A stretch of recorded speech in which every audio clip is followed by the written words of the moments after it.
यमुना गंगा उज्जल जलधि तरंगा तव शुभ नामे जागे आशीष मांगे गाहे तव जय गाथा जन गण मंगल दायक जय हे भारत भाग्य विधाता जय हे जय जय जय जय जय हे। इस ऐतिहासिक अवसर की मैं आप सबको बहुत बधाई और शुभकामनाएं देता हूं। बहुत बधाई और शुभकामनाएं। ऐतिहासिक इसलिए कि पहली बार नया कानून, आमूल चूल परिवर्तन।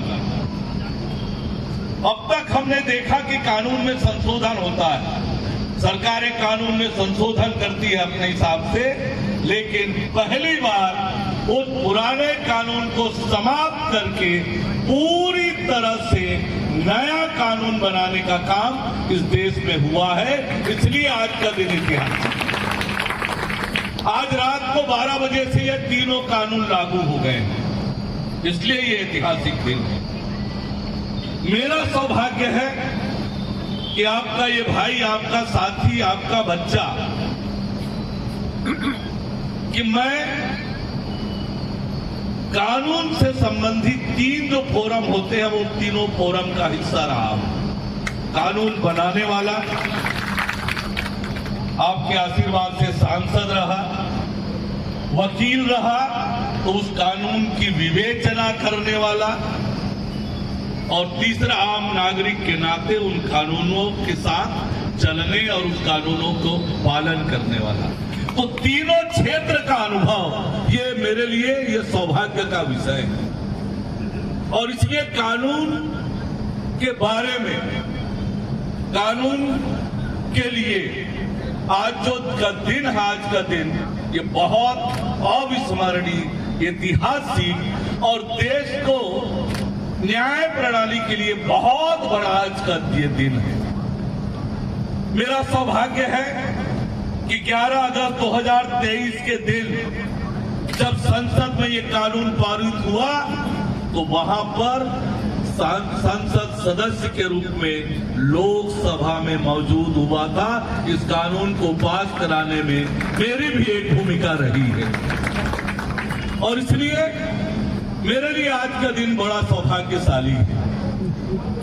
जब हम कानून की व्याख्या करते हैं, बात करते हैं, कानून में क्या प्रावधान है, बहुत विस्तार से एडिशनल एसपी साहब ने बताया, एसपी साहब ने बताया, कलेक्टर साहब ने भी बताया, और आदरणीय महोदय जी ने भी बताया। तो मैं उस कानून के प्रावधानों पर नहीं जाऊंगा, पर कानून जो बने हैं वो किस पृष्ठभूमि में बने हैं इस पर मैं जाना चाहूंगा।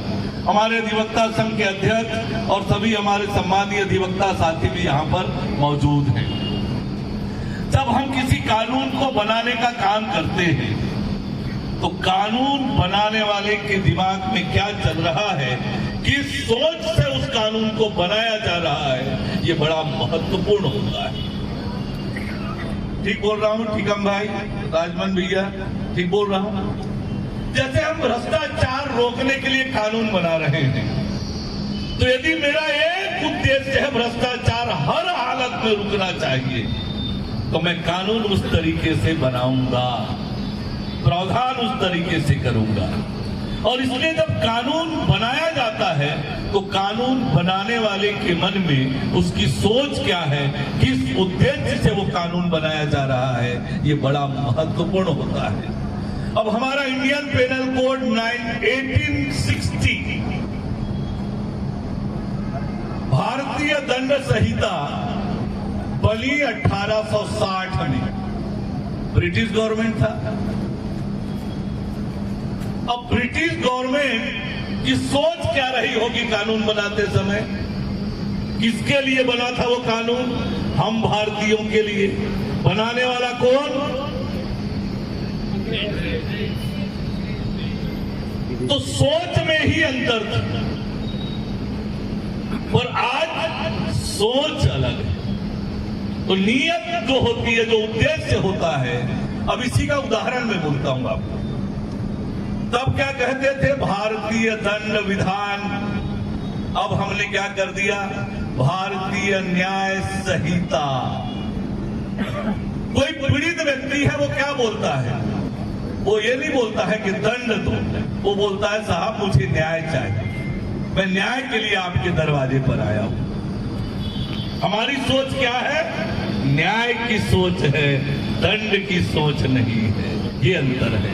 तीनों कानून, इसकी आत्मा, इसकी शरीर और इसकी भावना, तीनों भारतीय और आज के आवश्यकताओं के अनुरूप है।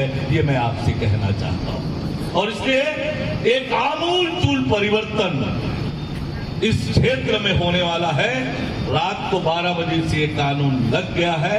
अब आज की आवश्यकताओं के अनुरूप दंड देने की मानसिकता से नहीं, न्याय करने की मानसिकता से ये कानून बनी है। आप सबको बहुत बधाई, बहुत शुभकामनाएं। जानकारी देना और सबको जानकारी के लिए न्याय की आवश्यकता पे बल दिया गया है, इसलिए मैं धन्यवाद देता हूँ भारत सरकार को, माननीय हमारे प्रधानमंत्री मोदी जी को, जिन्होंने इस तरह पूरे देश में न्याय का कानून लागू किया। पहले अंग्रेजों का राज था, उन्होंने अपने ढंग से कानून बनाया, जिसको दंड करते थे, जिसको चाहते थे वो दंडित करते थे, उनकी स्वेच्छाचारिता थी। पर इस कानून में न्याय का विश्लेषण किया गया है, उसे न्याय देना। अब न्याय देना में मैं जहाँ तक समझता हूँ, न्याय कहाँ से हम शुरू करें। किसी ने अपराध कर दिया, मान लो थाने ने, साथ ही साथ पुलिस के लिए भी, उसको भी इन्वेस्टिगेशन करने के लिए पुलिस को मजबूत कर रहा है। फॉरेंसिक की टीम हो या नए जो क्राइम्स हो रहे हैं, अभी संगठित क्राइम आप देखते हैं कि कोई मोबाइल में फोन किया और आपको पैसा ठग लिया, कई जगह संगठित रूप से क्राइम हो रहे हैं अलग अलग तरीके के।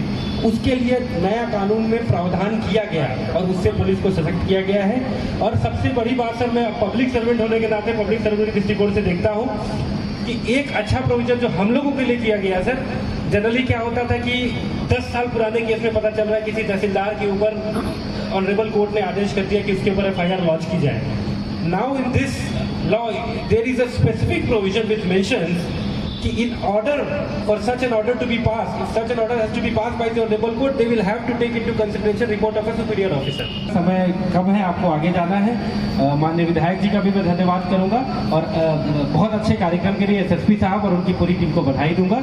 आप सभी को धन्यवाद। जय हिंद, जय भारत, जय छत्तीसगढ़। उसके बाद से ही लगातार ये आवश्यकता महसूस की जाती रही कि कानून में संशोधन होने चाहिए, बदलाव होने चाहिए। जैसा जैसा समय आया, जैसी जैसी आवश्यकता महसूस हुई, बदलाव भी हुए, संशोधन भी हुए, लेकिन मूल जो कोर जो आइडियोलॉजी थी लगभग वही थी। आज वो समय आया, आज समय के अनुसार काफ़ी चीज़ों में बदलाव आ गया है।